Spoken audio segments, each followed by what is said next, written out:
Ubisoft used to run the game industry. Assassin's Creed, Far Cry, Splinter Cell, each one a hit, each one proof that Ubisoft was building the future of gaming. Now, the future is here, and fans have had enough. They're calling the company out for actively fighting against its own community, accusing it of delusion, ignoring criticism, and of chasing trends nobody has asked for. And frankly, they've stopped caring if Ubisoft ever recovers. Well, I guess they should get used to not having customers. Ubisoft is way past its prime. None of this is particularly surprising. They need to stop fighting their fanbase and deluding themselves. And they need to actually listen to the criticism they're receiving. Otherwise, it will be too late to save the company. Its stock is crashing. Its biggest games are flopping, and its reputation hanging by a thread. Inside the company, developers say leadership has no plan.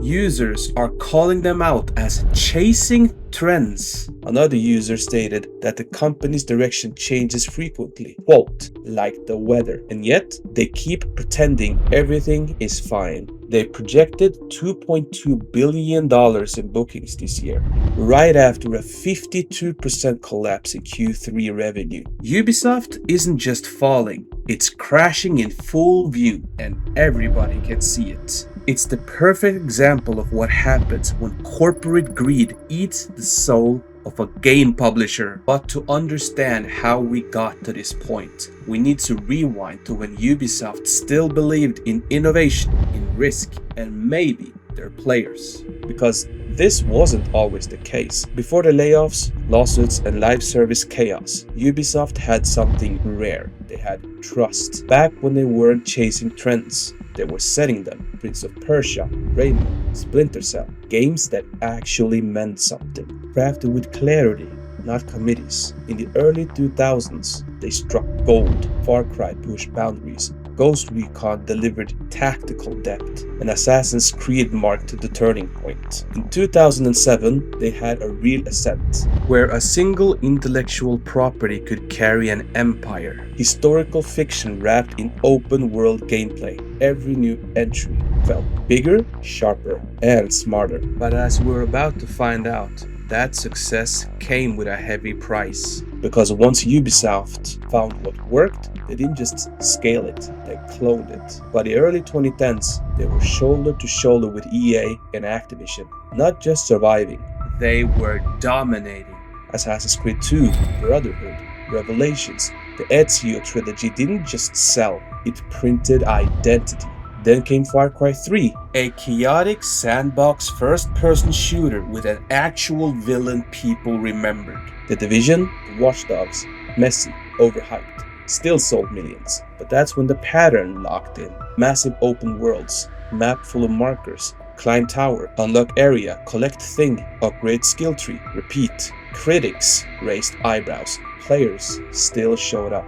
And investors, they loved the quote-unquote efficiency. Until one day, people decided to stop pretending not to notice. It's like they copy-paste every game and just change the skin. The polish was there, but the magic, that was already starting to vanish. But repetition only works for so long. And under the surface, things were already beginning to rot. Internally, Ubisoft started to stall. By 2019, they were quietly cancelling or delaying multiple unannounced projects, citing, quote, creative fatigue.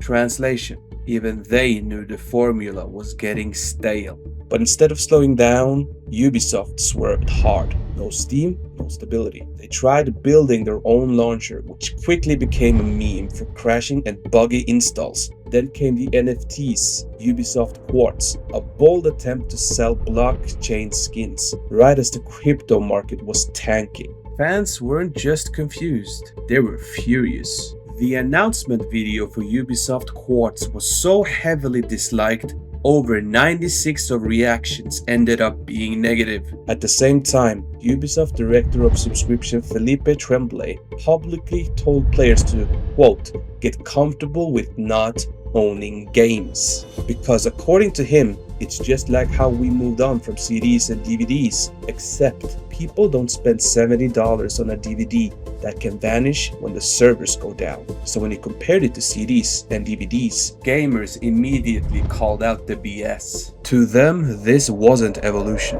it was erosion. The idea that access to a game could be revoked at any time because of bans, server shutdowns, licensing issues, or maybe just losing internet felt like a deal breaker, and the sentiment was loud. If Ubisoft didn't want players to own their games, then maybe players didn't need to buy Ubisoft games at all. Ubisoft, I hope you're ready to not own your games. Gamers, I'm ready to not own your games. I hope you're ready to not make any money. If you get banned, you lose access. If their servers are down, you lose access. If your internet is down, you lose access. If a license of theirs expires, you lose access. Online, the mood turned from frustration to borderline mockery. People weren't just disappointed, they were actively rooting against the company. And unfortunately, it was about to get worse. Roller Champions, X-Defiant, Hyperscape, each one pitched as the next big live service success, each one flopping harder than the last. X-Defiant couldn't even keep 20,000 players across all platforms. That's PlayStation, Xbox, and on PC. Behind the scenes was just chaos. Multiple insiders described leadership as aimless, conflicting orders, goals that changed every few months. And inside the company, developers were just as frustrated. According to multiple insiders, they knew what kind of games could turn things around. Ubisoft just didn't greenlight anything unless it checked a trend box or fit into a live service mold. They committed fully to the wrong direction, ignoring every red flag. Prince of Persia: The Lost Crown was supposed to be a comeback. It wasn't. Initial reports pegged sales at just 300,000 copies. Ubisoft never publicly corrected that number, but quietly on LinkedIn, their associate marketing director Alexandre Guénaud claimed it hit 1.3 million in a year before quietly deleting the post. 1.3 million is just a shadow of what the franchise once pulled in. Star Wars Outlaw could have been a win, but instead, players who paid extra for early access were rewarded with corrupted saves and a broken intro sequence. And the worst part, the game didn't even reveal its full open world features until several hours in. For most players, it was too little, too late. And then came the implosion, Assassin's Creed Shadows. A project fans had waited over a decade for, hit every controversy at once. There was backlash over the protagonist race, localization errors using Chinese instead of Japanese, and historical details that felt loosely interpreted. From food placement to tatami mats, players nitpicked what should have been a home run. They promised to do better, then pulled the game from Tokyo Game Show days before the event. The launch date was pushed back, and CEO Yves Guillemot sent a now infamous email to staff. In it, he told employees that delays had, quote, weighed on cost and decreased revenues. The solution? That, quote, the ball is in your park.